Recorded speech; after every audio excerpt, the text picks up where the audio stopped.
दोस्तों, नवाज शरीफ अपने ही बनाए हुए प्लान, अपने ही बनाए हुए शिकंजे में बुरी तरह से फंस चुके हैं, क्योंकि वो ये सोच रहे थे कि वो जहां आ रहे हैं वहां पे उनके लिए फूलों की सेज होगी, लेकिन इमरान खान को उन्होंने अंडर एस्टिमेट कर लिया था। अब अडयाला जेल से उनके लिए क्या तोहफा भेजा गया है वो तो जनाब आपको बताएंगे ही, लेकिन इस वक्त जो है वो जाती उमरा में सफे मातम बिछ चुका है और मायूसी हर चेहरे पर छाई हुई है। इंतखाबात के करीब जहां एक तरफ बल्ले को खींचने का मामला है, वहां दूसरी तरफ पाकिस्तान तहरीक इंसाफ के बानी इमरान खान ने भी ऐसी चाल चली है, ऐसा प्लान दिया है जिससे नवाज शरीफ की नींदें हराम हो गई हैं।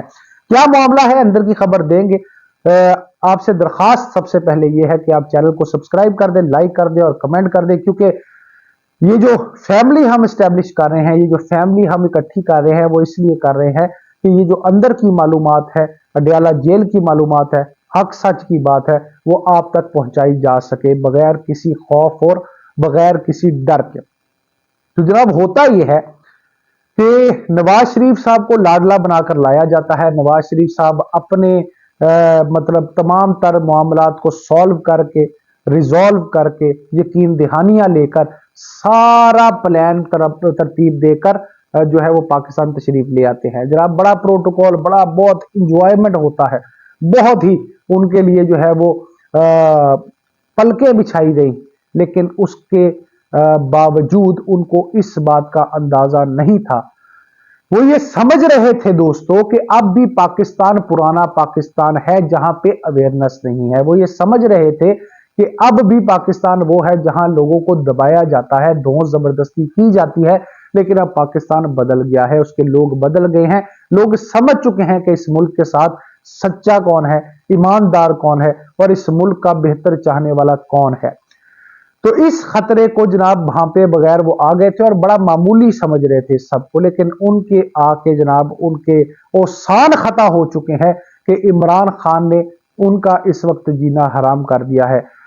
हालांकि इमरान खान के लिए उन्होंने जो हो सकता है आज तक कर रहे हैं। जो मुश्किल तरीन हालात में इस वक्त पाकिस्तान तहरीक इंसाफ है, जिस मुश्किल में इस वक्त पाकिस्तान तहरीक इंसाफ के कायद हैं, वो मुश्किल जो है वो अभी तक किसी ने नहीं झेली। तो मुद्दे पर वापस आते हैं कि अब मुश्किल क्या क्रिएट की है। मुश्किल जनाब ये क्रिएट की गई है कि आपको पता है कि नवाज शरीफ को सिर्फ और सिर्फ नवाज शरीफ को इलेक्शन जिताने के लिए इस वक्त जो अदलिया है वो भी तिगनी का नाच नाच रही है, और इसके साथ साथ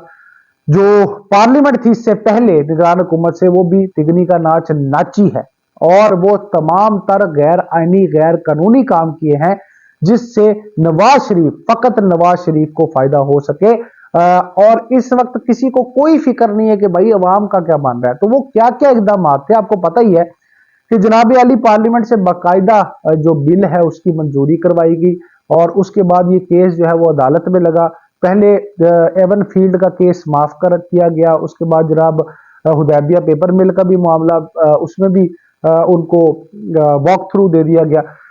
और अब जो नाअहली का मामला था, सबसे बड़ा नाअहली का मामला था, उसको जनाब खुद काजी साहब, बड़े काजी साहब ने कहा कि भाई ताहियात नाअहली की कॉन्सेप्ट है,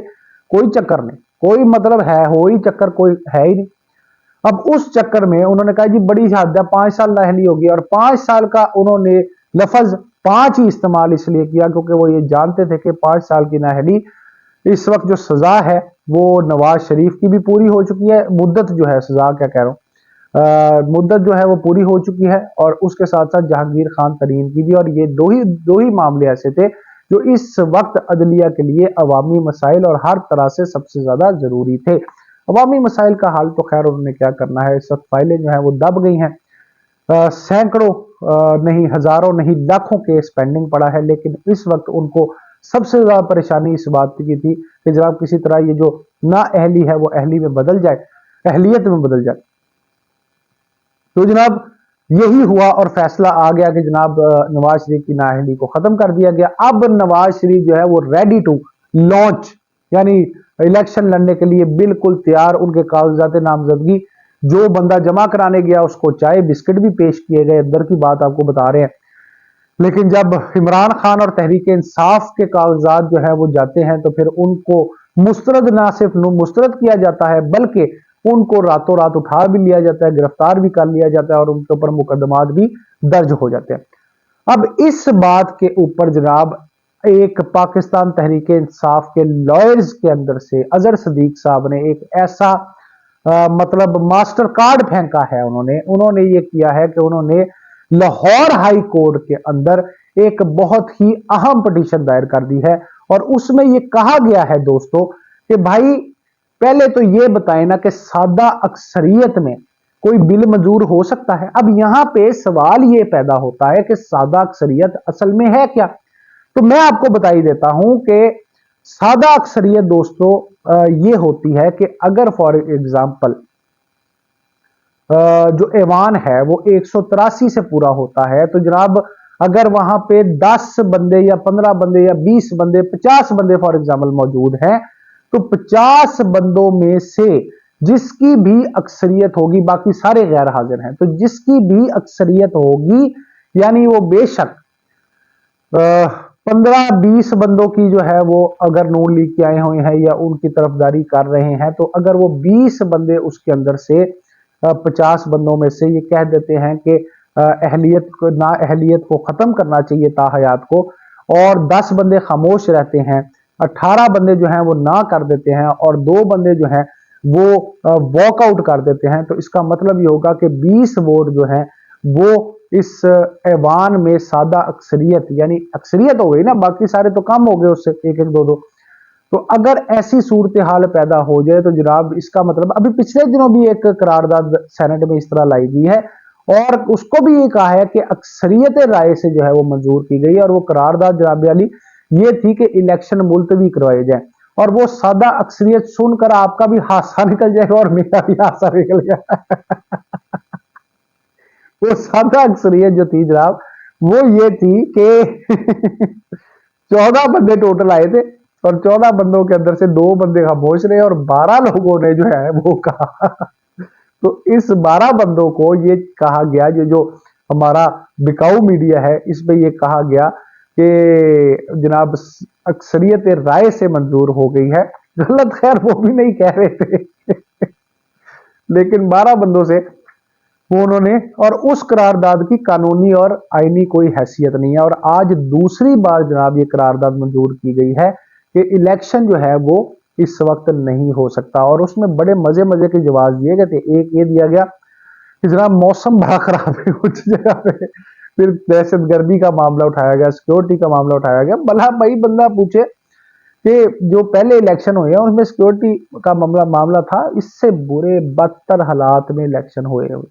यानी जहां पे बर्फें पड़ती हैं वहां पे तो फिर इलेक्शन होना ही नहीं ना चाहिए। ऐवी फजूल बात, इलेक्शन को रोकने की साजिश है बस और कुछ नहीं है। अच्छा, इसके साथ आपको ये बताते हैं कि अजहर सदीक साहब ने ये कहा है कि अगर जो पार्लिमान है वो ये सादा अक्सरियत से आईनी तौर पर नहीं कर सकता तो फिर भाई नवाज शरीफ को अहल किस चक्कर में किया गया है, वो तो फिर अहलियत बनती ही नहीं उसकी। अब लाहौर हाई कोर्ट जनाब इसके ऊपर जरा करेगी और लाहौर हाई कोर्ट ये सुनेगी केस के जनाब नवाज शरीफ जो है वो अहलियत रखते हैं या नहीं रखते। लेकिन अगर उन्होंने फैसला दे दिया तो फिर नवाज शरीफ के लिए एक और बड़ा चैलेंज बन जाएगा। ये केस जो है ये बजाते खुद एक बहुत बड़ा चैलेंज भी है और जिसे कहते हैं इसमें तजाद भी बहुत ज्यादा है, इसमें राय जो है वो बहुत ही मुख्तलिफ है लोगों की, क्योंकि ये तो बाकायदा नजर आ रहा है कि इलेक्शन नहीं बल्कि सिलेक्शन है। जिस तरह से अदलिया का रुझान और बड़ों का रुझान इस तरफ चल रहा है ना, तो इससे एक बहुत ही खतरनाक बात है मुल्क के लिए भी कौम के लिए भी। और ये जिस तरह फैसले दिए जा रहे हैं अपनी मन मर्जी से, और जैसे आप जानते हैं कि 2 बड़े इस्तीफे भी इस वक्त जो है वो आ चुके हैं, जस्टिस जाजुल हसन का और जस्टिस मुजाहिर अली नकवी का, तो उससे भी जो है इस वक्त अदालत जो है वो काफी ज्यादा मुतनाज़ हुई है। तो देखिए जिस मुल्क का इंसाफ का सिस्टम वो ही मुतनाज़ हो जाए तो फिर उसमें बेहतरी की गुंजाइश वो कैसे हो सकती है, उसमें आप कैसे उम्मीद लगा सकते हैं कि किसी और पार्टी के हवाले से कोई केस जो है वो अहमियत का हामिल होगा या नहीं होगा। लेकिन इस वक्त एक बड़ी कोशिश की गई है पाकिस्तान तहरीक इंसाफ की जानिब से। और इसके साथ साथ मैं आपको एक और बात बता दूं कि सुप्रीम कोर्ट में आज जनाब जो दलाइल दिए गए हैं और आज जो रिमार्क्स आए हैं काजी फाइज ईसा के, वो काजी फाइज ईसा के रिमार्क्स पाकिस्तान तहरीक इंसाफ के हक में थे। कसूर क्या है कि छोटी सी बात तो उसको बतंगड़ बनाया गया और उसके बाद फिर इसके दर पे हुए में। तो इलेक्शन कमीशन के वाले से भी उन्होंने कहा कि जनाब ये रवैया अब का या पुराना, तो सबको पता है कि पुराना ही पुराना रवैया है और बुगस चल रहा है इस वक्त, धांधली चल रही है इस वक्त, प्री इलेक्शन रिगिंग चल रही है इस वक्त, और एक बंदे को सारा का सारा फायदा देने के लिए पूरी हुकूमती मशीनरी जो है वो अपने दाव पेच खेल रही है। लेकिन कामयाबी होती नजर नहीं आ रही, क्योंकि कामयाबी सिर्फ उसके साथ होगी जिसके साथ अवाम हो।